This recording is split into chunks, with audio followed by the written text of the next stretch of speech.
다음으로는 비전 ABL 2.0 그래프바디 B 파트를 설명드리겠습니다. 슬라이드를 좀 바꿔서 저희가 BBB 셔틀을 통해서 그동안에 어떤 파트너와 어느 정도의 기술 이전을 했는지를 정리를 해봤습니다. 사노피, GSK, 릴리에 통해서 점차적으로 저희가 세계의 빅파마의 6.5 빌리언 US 달러라는 기술 이전 규모라는 굉장히 큰 어떤 성과를 달성했습니다. 사노피의 301 후속 임상은 앞으로 진행이 될 겁니다. 말씀드렸듯이 사노피는 올해 초에 실은 임상 2상의 진행을 조금 더 딜레이하겠다라는 발표를 하였습니다. 그 결과로 ABL 바이오 주가가 30% 이상이 하락하는 결과를 보긴 했지만 사노피가 올해 초에 발표한 그 이유에 대해서 몇 주 전에 저희 ABL 바이오는 이메일을 통해서 편지를 전달을 받았습니다. 첫 번째, 후속 임상은 지속적으로 되는데 현재 사노피가 준비하는 바이오마커 준비가 되는 대로 바로 임상을 진행하겠다라는 첫 번째 메시지고요. 두 번째 메시지는 ABL 301은 결코 터미네이트가 아니라 사노피가 지속적으로 관심을 갖는 물질이다라는 그런 내용이 담겨 있습니다. 사노피 임상이 진행되는 대로 여기 보시는 표와 같이 후속 임상의 진행을 저희는 기대를 하고 있습니다. 마찬가지로 두 번째 보시는 것처럼 GSK 릴리의 플랫폼 딜은 ABL 바이오가 굉장히 성장하는 데 도움이 됐고 글로벌 빅파마 수준에서 아니면 바이오텍 수준에서 ABL 바이오의 기술, 특별히 BBB 셔틀은 글로벌 프런트 러너임을 다시 한번 입증하였습니다. 현재 GSK와 LI 릴리 딜은 예정대로 잘 진행되고 있습니다. 오히려 저희가 생각한 것보다 훨씬 더 빨리 진행되는 것이 파트너로서 굉장히 부담이 되고 최근에 LI 릴리 같은 경우는 조인트 리서치 미팅이라는 부분을 1년에 한 번씩 ABL 바이오 팀은 보스턴에 있는 릴리 팀을 방문하고 릴리는 가을과 겨울에 한국을 방문하는 계획이 있었습니다.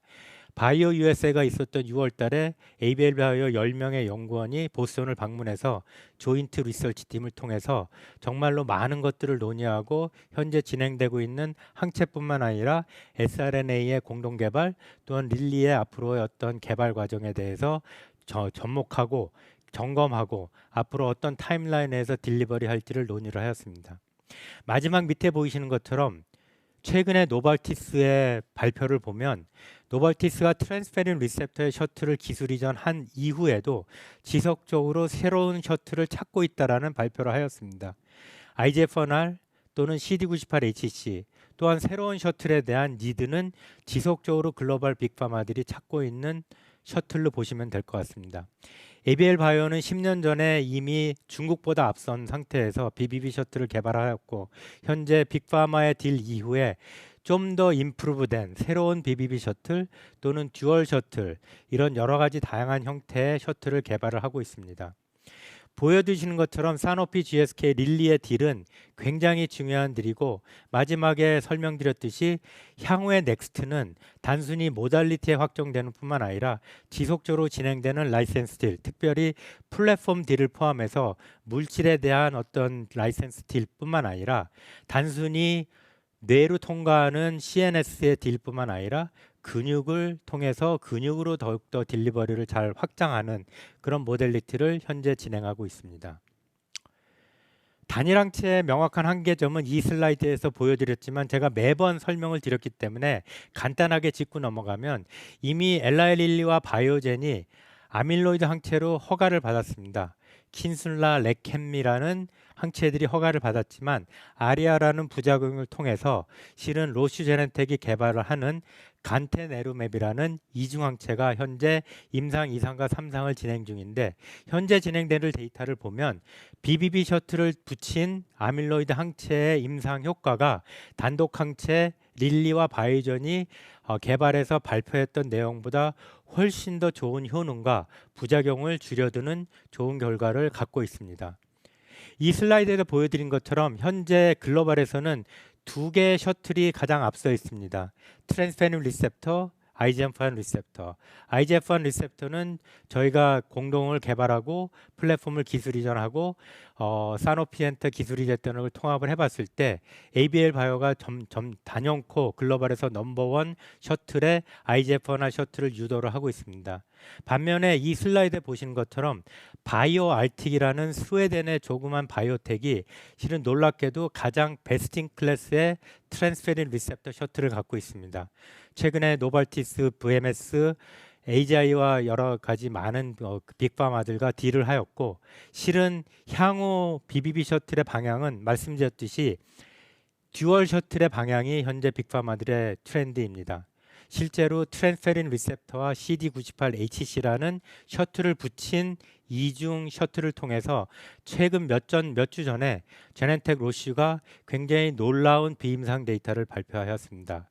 ABL 바이오도 IGF-1 리셉터, 트랜스페린 리셉터 또는 IGF-1 리셉터 CD98HC라는 이중 셔틀을 비임상에서 개발을 하고 있습니다. 이번에 그림에서 보여드린 것처럼 ABL 바이오가 개발했던 ABL301 또는 SA46159이라는 사노피 물질은 임상 1상에서 싱글 어센딩 도즈, 멀티 어센딩 도즈 임상 1상의 단계에서 완전히 사람한테서 안정성을 확보한 좋은 임상 데이터를 발표하였습니다. 그 이외에 로슈, 제넨텍뿐만 아니라 바이오 알틱이 트랜스페린 리셉터로 지속적으로 나오지만 트랜스페린 리셉터가 갖고 있는 단점은 현재 혈액 쪽에서 부작용이 존재한다는 것입니다. 결국은 앞으로의 로슈 제넨텍의 임상과 사노피의 임상을 통해서 임상에 허가받는 일이 있기를 진심으로 기원하면서 지속적으로 임상을 진행할 예정입니다. BBB 셔틀에서 가장 중요한 것은 사우스 샌프란시스코에 존재하는 드날리 세라피릭이 헌터 라제라는 엔자임을 붙여서 효소를 붙여서 이미 헌터 증후군에서 FDA에서 임상 허가를 받아서 향후 판매를 할 예정입니다. BBB 셔틀은 이런 여러 가지 과정을 통해서 절대적으로 CNS나 머슬 딜리버리에서는 셔틀이 꼭 필요하다는 키 메시지를 전달하게 됩니다. 따라서 저희가 개발하는 IGF-1R 트랜스페린 리셉터는 향후 듀얼 셔틀, 새로운 셔틀을 통해서 퇴행성 뇌질환 치료제의 베스트 인 클래스 셔틀이 지속적으로 나올 걸로 예상을 합니다. 이 슬라이드는 지난번 간담회에서도 보여드렸던 슬라이드입니다. 왼쪽 슬라이드의 윗부분은 베이스라는 단독항체에 저희 IGF-1R 그래프바디 B를 붙인 이중항체를 마우스에 처리해서 마우스의 브레인을 섹션해서 염색한 결과입니다. 중간에 있는 그림을 좀 더 설명을 드리면 잘 이해가 되실 겁니다. 중간에 빨간색으로 표시된 색깔은 뇌 안으로 이중항체가 훨씬 더 많이 통과된다는 데이터입니다. 반면에 밑에 있는 박스를 보시면 단독항체는 이중항체에 비해서 뇌로 들어가는 양이 훨씬 더 적다라는 결과입니다. 오른쪽의 데이터도 지난번 간담회에서 설명을 드렸습니다. 이중항체를 통했을 때 단독항체는 혈관에 머물기 때문에 아리아라는 부작용을 유발할 수 있는 확률이 높다라는 거고 저희 데이터뿐만 아니라 로시 제넨텍의 데이터를 봤을 때 이중항체 셔틀을 쓰면 아리아의 유발이 훨씬 더 줄어든다는 비임상뿐만 아니라 임상의 데이터를 갖고 있습니다. 따라서 ABL 바이오는 내부적으로 트랜스페린 리셉터와 IGF-1 리셉터는 대체 어떻게 같은 방법으로 뇌로 침투를 하는 거냐 아니면 서로 다른 방법으로 침투하는 게 있을까 해서 비임상에서 많은 동물 실험과 세포 실험을 하였습니다. 왼쪽에 보시는 것처럼 굉장히 어려운 내용이지만 카비올린, 패스트 엔도필린 미디에이트 엔도사이토시스 또는 클래시닌이라는 세 가지 방법을 통해서 IGF-1R의 그래프바디 B는 뇌로 전달이 됩니다. 반면에 트랜스페린 리셉터는 밑에를 보시면 클래시린이라는 하나의 패스웨이만 통해서 뇌로 전달이 됩니다. 오른쪽에 IGF-1R과 트랜스페린 리셉터의 차별성을 보여드렸는데 보시는 것처럼 0에이지 나이 많은 사람들 경우에 노화가 진행되면서 IGF-1 리셉터는 발현량이 줄어들지 않습니다. 반면에 트랜스페린 리셉터는 오른쪽 아래에 있는 그림처럼 초록색은 나이가 많을수록 훨씬 더 트랜스페린 리셉터가 줄어든다. 결국은 BBB 셔틀을 전달하면서 70대와 80대와 90대의 셔틀의 딜리버리의 양이 달라질 수 있다라는 기본적인 사이언스의 내용입니다. 이번 슬라이드는 중간에 강조드렸던 랩5라는 단백질을 강조하고 싶습니다. 왼쪽은 트랜스페린 리셉터가 랩5라는 단백질에 더 많이 작용을 해서 실은 이 단백질과 반응은 많이 할수록 라이소점으로 들어가서 디그레데이션, 분해가 되는 효능이 더 많습니다. 반면에 IGF-1R은 랩5와 바인딩이 상대적으로 적기 때문에 라이소점으로 분해가 되지 말고 오히려 리셉터를 통해서 엔도사이토시스가 일어나고 이것이 베스를 통해서 브레인 페린키마로 전달되는 리셉터 미디에이티드 트랜사이토시스가 훨씬 더 잘 된다는 비임상 결과입니다. 현재 나온 모든 데이터는 ABL 바이오가 현재 3개의 논문을 서브미션하려고 준비를 하고 있습니다. 그래파디 B에 대해서는 지난번 간담회에서도 저희가 확장할 수 있는 모델리티가 굉장히 많다라는 걸 강조하고 싶습니다. 파트너 회사는 글로벌 빅파마들이 실제로 뉴로 쪽에 굉장히 포커스를 맞추기 때문에 지속적으로 비즈니스 파트너로서의 가능성은 크다고 봅니다. 아까 제가 말씀드렸듯이 그래파디 B를 모디파이한 이중 BBB 셔틀 또는 모디파이 버전은 저희가 새롭게 글로벌 빅파마들과 충분히 기술 이전을 새로운 형태로 할 수 있는 기회가 열려 있다고 보시면 될 것 같습니다. 가운데 모델리티라고 말씀을 드리는 거는 기존에는 저희가 사노피들에서 항체 딜리버리, GSK 릴리에서 항체 딜리버리만 얘기했습니다. 반면에 siRNA는 아이오니스 콜라보레이션을 통해서 저희가 충분히 뇌로 또는 근육으로 siRNA를 전달할 수 있다라는 비임상 데이터가 있었고 GSK가 릴리의 딜을 통해서 실은 지속적으로 확장을 하고 있습니다. 이번 바이오 US에서 미팅의 하나의 결과도 그동안에 쭉 논의가 있었던 일부 회사들과 논의가 있었고요. 지난 10년 동안 한 번도 못 맡았던 빅파마와의 미팅도 있었습니다. 궁극적으로 엔티바디와 siRNA 딜리버리에 관심을 갖는다고 보시면 되고 또한 이번 미팅에서 단순히 브레인으로 전달뿐만 아니라 머슬 딜리버리, 근육으로 딜리버리에 관심 있는 회사의 미팅도 있었습니다. 오른쪽에 맨 끝에 보이시는 것처럼 항체의 경우 저희가 이미 설명을 드렸습니다. 아밀로이드 타우의 경우는 저희가 에피톱의 세분화를 통해서 기술 이전의 기회를 극대화하려고 지속적으로 노력을 하고 있습니다. 이 슬라이드에 보시는 것처럼 siRNA는 글로벌 빅파마의 현재 키워드입니다. siRNA를 어떻게 근육으로 전달할지, siRNA를 어떻게 뇌로 전달할지, 또는 엔타이센스 올리고를 뇌와 근육으로 어떻게 전달할지가 굉장히 중요한 관건이긴 합니다. 따라서 모델리티와 타겟, 또한 인디케이션, 즉 머슬뿐만 아니라 CNS까지 생각을 했을 때 ABL 바이오가 갖고 있는 여러 가지 오퍼티기에는 무한적으로 확장이 될 걸로 예상을 합니다. 이 슬라이드에서 거듭 강조를 드리면 siRNA 딜리버리가 실은 빅파마한테 굉장히 중요한 키워드인데 보시는 것처럼 저희가 생각하는 siRNA를 딜리버리 할 때 지난 1월부터 시작했던 엘라 릴리와의 공동 연구는 저희한테 굉장히 도움이 많이 되고 있습니다. 릴리는 이미 siRNA 타겟을 정했고 이미 몇 그램이 되는 siRNA를 생산이 끝나서 RNA를 통해서 저희의 BBB 셔틀과 엘라 릴리의 siRNA를 컨주게이션하는 과정에 있습니다. 반면에 지금 가운데 보이시는 거는 저희가 개발했던 그래파디 B의 전형적인 형태입니다. 두 개의 양쪽 팔을 가진 거에 초록색으로 싱글 체인 FB가 붙은 비대칭 형태 모양인데 이 모양의 그래파디 B는 저희가 항체를 딜리버리를 극대화하기 위해서 만들었습니다. 쭉 아이오니스 콜라보레이션, 엘라 릴리 콜라보레이션 도중과 그 이전에 저희 내부의 연구를 통해서 저희가 더 이상 기존에 존재하는 항체 모달리티, 모습을 갖고는 siRNA를 충분히 극대화로 전달을 못하겠다라는 생각에 내부적으로 기존에 있는 그래파디 B를 무지 다양한 형태로 모양을 변형시키고 여러 가지 형태로 변형시켜서 현재 엘라 릴리와 공동 연구를 개발하고 있습니다.